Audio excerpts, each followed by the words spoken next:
Ya, kita ke informasi berikutnya.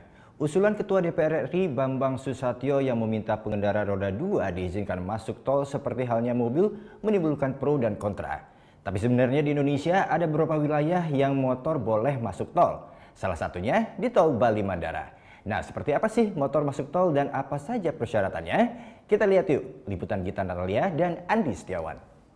Sejak September 2013, Jalan Tol Bali Mandara diklaim sebagai jalan tol terapung pertama di Indonesia. Tidak itu saja, jalan tol ini pun menyediakan perlintasan yang bisa dilalui oleh sepeda motor. Apa saja hal-hal yang perlu diperhatikan jika ingin menggunakan Jalan Tol Bali Mandara dengan menggunakan sepeda motor? Berikut adalah beberapa di antaranya.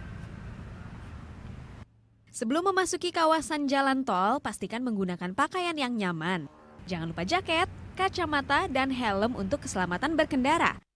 Walaupun pihak Jasa Marga menyediakan jasa derek, jika terjadi kerusakan pada kendaraan, tetap pastikan roda kendaraan aman dan bahan bakar yang mencukupi. Salah satu yang penting, periksa ketersediaan saldo kartu tol. Sudah siap semuanya? Ayo kita berangkat. Membentang sepanjang 12,7 km, tol Bali Mandara mempunyai 3 gerbang. Yang kali ini saya masuki adalah gerbang Benoa. Untuk masuk, kita harus membayar sebesar Rp4.500. Tol pertama di Pulau Bali ini menghubungkan 3 kawasan di Bali Selatan, yaitu Benoa, Bandara Ngurah Rai Tuban, dan Nusa Dua. Sekarang saya akan menuju ke gerbang Nusa Dua. Tidak perlu khawatir salah jalur, karena di sepanjang jalan kita bisa melihat rambu atau petunjuk ke arah yang jelas. Jalur khusus motor tol Bali Mandara ini dibangun selain untuk mengakomodir pengendara sepeda motor yang memang mayoritas di Bali, juga untuk mengurangi kemacetan di kawasan Bali Selatan. Ya terbantu banget, jadinya kita jalurnya lebih cepat kalau dari Nusa Dua ke Denpasar. Karena saya tinggalnya di Jimbaran, aksesnya tempat kadang perlu juga ke Denpasar seperti itu.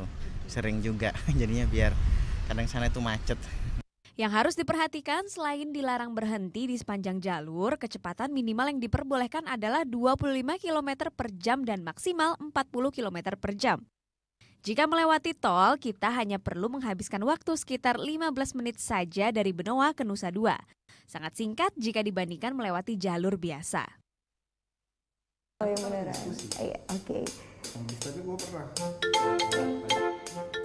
Nah, udah kan untuk beritanya? Jangan lupa di subscribe, di like, dan juga di komen ya akun YouTube dari Net Bali. Terima kasih udah subscribe. Yang belum, jangan sampai lupa. Di sebelah sini nih. Notifikasi.